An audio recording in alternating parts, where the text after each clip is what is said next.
You know, Ric-Hard, I don't know if that coughing was a good joke. What are you talking about, Lou? Come on, if you can't laugh in the face of a tragedy, then the tragedy wins. I don't think it works like that. Well, I don't know what to tell you, man. Comedy is the best cure for anything. Except for coronavirus. Get yourself checked out if you have that.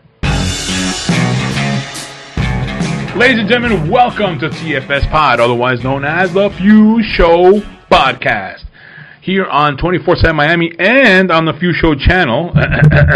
Yes, we're going to be on both channels now. Both, yes. And this is 24/7 Lou, and that's... It's Ric-Hard, and I'm going to have you laughing till that coughing goes away, folks. Yes. Prepare your sides. Okay, so in this topic, I want to mention something.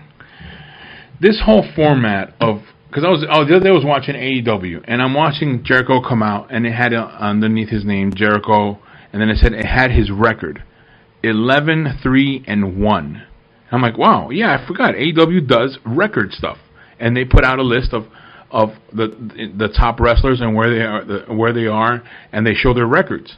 I kind of like that. Yeah, but I don't know about that, because I'm pretty sure Jericho has wrestled more than 15 matches. On AEW, remember? I know. I don't know if he's done 15 matches. Maybe he's done more or less. Maybe he's done. No, I don't know. Remember, because he's a champion. He was a champion, so I remember he wasn't always fighting every single show. He was part of something, some promo. Yes, what I'm saying is Jericho's been around for a long time. They clearly don't include his matches from... because AEW, and I guess it's by season too. So yeah, here's what my point I'm trying to make is this whole format of face versus heel, and so like when you see a match, it's like, okay, who's the face and who's the heel? Okay, I don't know if overall the whole show all heels are going to win, or overall the whole show faces are going to win, and then you start thinking, oh, it's one of those shows where all the heels win, and I don't really like that stuff. I kind of like it the other way, where they're not a face or a heel. You don't know what they are, but they're just fighting out there just for the reasons for the storyline that they have to fight for. Kind of like in other sporting events, where you're a fan of that team. They're not a heel. To those fans, they're not a heel. They're the best team ever. They're the face for them. Usually, it's the hometown audience. Yes. No, not necessarily the hometown. I mean, it depends. In where you're playing. But I mean, if whatever baseball team you like, and they're a really good team, and they're going on the road playing someone else. You're the fan of your team. I'm the fan of that wrestler, and I want him to succeed. I don't care who he fights. So I don't. You're always going to have that kind of fan, though, Lou. I just don't like that kind of fan. I'm that kind of fan with certain wrestlers too. For example, Seth Rollins. He's technically a heel right now. I recognize he's the heel, but I'm still cheering everything he does because it's Seth freaking Rollins, and nobody messes with the Monday Night Messiah. Wow. But also, I just like his work. So I'm like, I'll cheer him anyways. Well, he doesn't have to be a heel. That's what I'm trying to say. He doesn't have to be a heel and do all the heel stuff. He should just be regular whomever he is. That's what I mean. I get the point you're trying to make. I don't fully disagree with what you're saying, but I think the dynamic of face versus heel shouldn't be removed solely because you can tell a better story with clear-cut lines in certain cases. And I brought this up before we started recording. If you would have taken something as classic as Star Wars, right? And instead of making Emperor Palpatine like this, he's clearly the bad guy. He looks like the bad guy. He acts like the bad guy. He's not given as much backstory as the main character. He's essentially the bad guy. And you were like, let's make him into a nuanced character. Maybe he does good stuff, maybe he does bad stuff. If you like him, you like him. If you don't, you don't. And then we take Luke, and instead of making him this, innocent person who gets caught up in stuff that's beyond his control and stuff, you make him, sometimes he does good stuff, sometimes he does bad stuff. And you just have two nuanced characters, and you just pick a side. Would it really be as memorable of a story as what we got with what actually happened in Star Wars, where it's like, hey, Luke won against the Empire. You know, Palpatine was defeated, stuff like that. Instead, you're going to have some people going like, oh, I guess it's nice that Luke won, but, I mean, he's kind of just an anarchist bringing down that government figure who was just maybe doing some stuff to help people, maybe not. You know, what kind of message are we sending to our kids? Yep. Yeah. Like, what are you going to want to have? Anarchists take over wherever country you're listening this to from, just because of one anarchist? No. So yeah, I know. See, I know. It's just so weird. Because I feel like we're so involved in that storytelling format. Good guy versus bad guy. Heel versus face. You know, same thing I just said there. By the way, it's does it always have to be like that? Literature, but most literature has a protagonist and an antagonist. Yes, I understand that, but not in real life. In real life, we're all just trying to get our own. We're all both. We play both sides of that role. Well, in terms of wrestling, at least, what I like about wrestling is a consistent storyline. So, at least for the most part, if you're deemed interesting enough to keeping a character on television and stuff like that, you consistently have the chance to change. So, any career that a wrestler takes, he's not necessarily just a heel or a face. Some wrestlers do end up just being, for the most part, heels or just faces. Or big shows. You'll consistently see people who just change on the fly based on situation, and maybe it's done to an extreme, but what you see is basically people have their highs and lows, and that's the sense of realism you get from wrestling. Sometimes you're the bad guy, sometimes you're the good guy, sometimes you're misunderstood, sometimes you're completely out in the open and vulnerable, and you don't do the right move. But consistently these characters grow, but in the moment you need them to either be the bad guy or the good guy. I don't know, man. I still don't buy it, man. I just feel like I remember whenever you would watch, we know Stone Cold was always a face, but when he went heel for one time with Triple H. Well, Stone Cold was actually a heel more times than not. And I remember Two-Man Power Trip, but let's not forget, Stone Cold was initially supposed to be a heel wrestler. Oh, okay. Yeah, but then he became because the fans liked him. He became a face after his WrestleMania 13 match with Bret-Hart, where he refused to tap out. But to me... Or quit. But to me, he could balance that line. And also The Rock, too. The Rock also learned later on where they had him blur that whole line of face or heel. And I like that better. I want to see that. It works with established characters. It doesn't work with characters that are new or fresh, sort of thing. Okay, fine. You can have in-betweeners. I think characters like Aleister Black is a good in-betweener. Yes. Because Aleister Black could be a heel or a face on the dime, because he can look or play whatever part you want him to in terms of what he's doing in a match.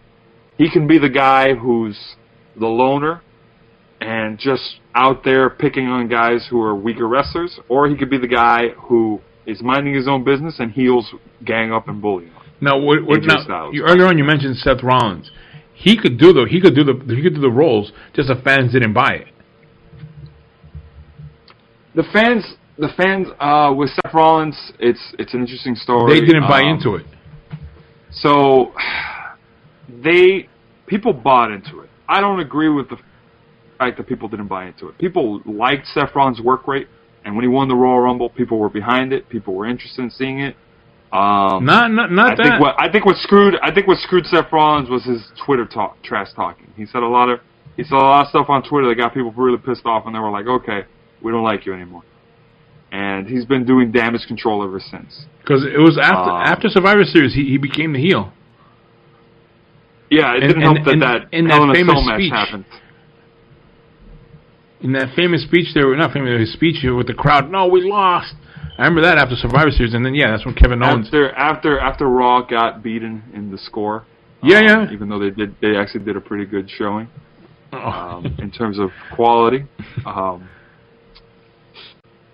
But you know what I mean. NXT. Yeah, I know what you mean. But what I meant, I use Seth Rollins as an example. But there are a lot of wrestlers who I'm just like, those are my guys. Those are my boys, as I call them. Exactly. Aleister Black.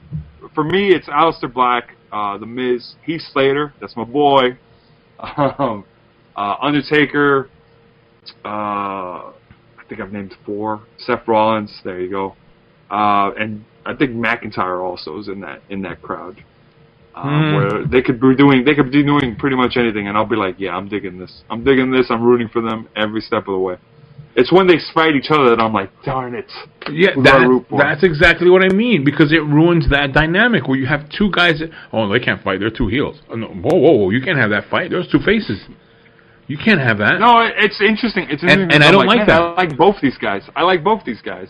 So it's just like, who do I root for? That's exactly what I mean. I want to have more of that feeling. Like, man, I like both of whoever's fighting, man or woman. I like that team. I like how they're going. I'm like, I don't know which way to go, but I want to see that fight. But not in that. Oh no, they can't fight each other. That's a face and that's a heel. That'll never happen. Like a heel to face Lesnar. What? A heel can't face Lesnar. He is a heel. What are you talking about? A heel has faced Lesnar. Remember when Daniel Bryan fought Lesnar as the new Daniel Bryan? That was a joke.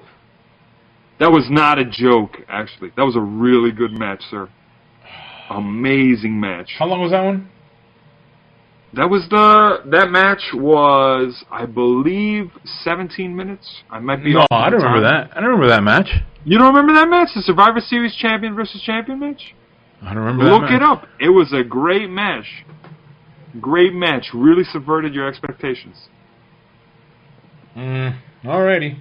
But only watch it. You got all this time. You got all this time to complain about live shows not having a live audience. I'm not watching repeats. A solution to that. I'm not watching repeats. Go on the network. It's only $9.99, but I hear it's free for the month. AKA, get on that network, folks, if you haven't already. No, don't tell people to get on the network until they send something. Unless you're getting the mail that I'm not getting. Unless you're getting the mail I'm not getting. Hey, a heel never reveals his secrets, okay? I think I just found out. But definitely recommend watching that match. And that's an example of watching it where you go, man, like, they're technically both heels. But you can tell a story mid-match where it's like, wow, you know, even though he's doing heelish moves, you kind of want to see him win because of the story that was told in the match. You know, and I have to admit, you know, sometimes you do see where heels are so good, they're like, yeah, I want these two heels to fight. And that's when I get upset about that stuff. When heels are doing so good, you're like, yeah, I want them to fight. Oh, I want these two guys to fight. And then one of them has to turn more times than not. Yeah, and then we get the turn. I'm like, oh, come on. So, yeah, that's just my gripe with that heel versus face format, which I like to see. I like what I'm seeing at AEW where, yeah, they do have that sometimes, but they do have the record, and I kind of like how they have like records and stuff for their matches. I mean, yeah, but I like the idea that anything can happen in WWE sort of format where it's like, one minute Jinder Mahal was a jobber, and then the next minute he won a battle royal, and that's it. He's champion now. Yeah, but that was for the India market.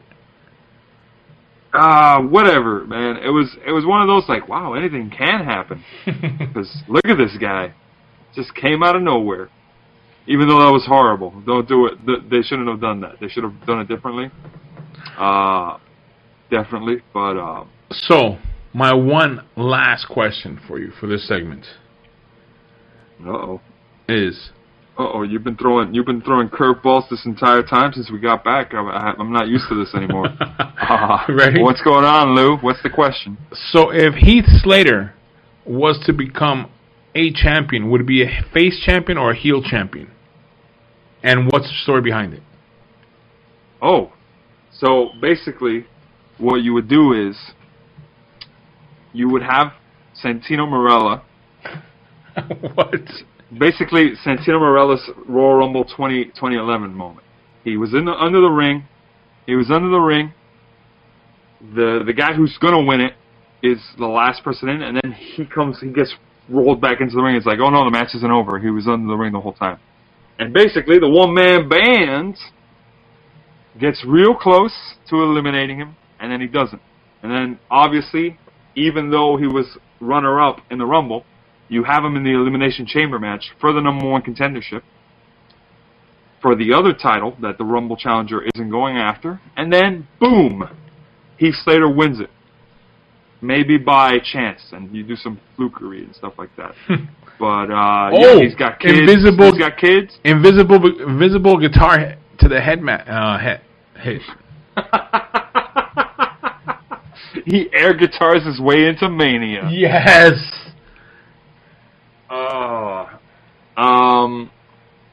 Yeah, something like that, I would say. Or have him win a battle royal through some weird set of circumstances. Wait a minute. His submission move is with the air guitar across your face. Would you stop with the air guitar? I love it. What you should do? No. Okay. All right. You want to do this? You want to do this question? Here's my final closer. Okay. Here's my final closer. Okay. You would have Heath Slater get managed by Elias. And then as he's air guitaring, Elias is playing real guitar, doing the Damien Sandow stunt double kick.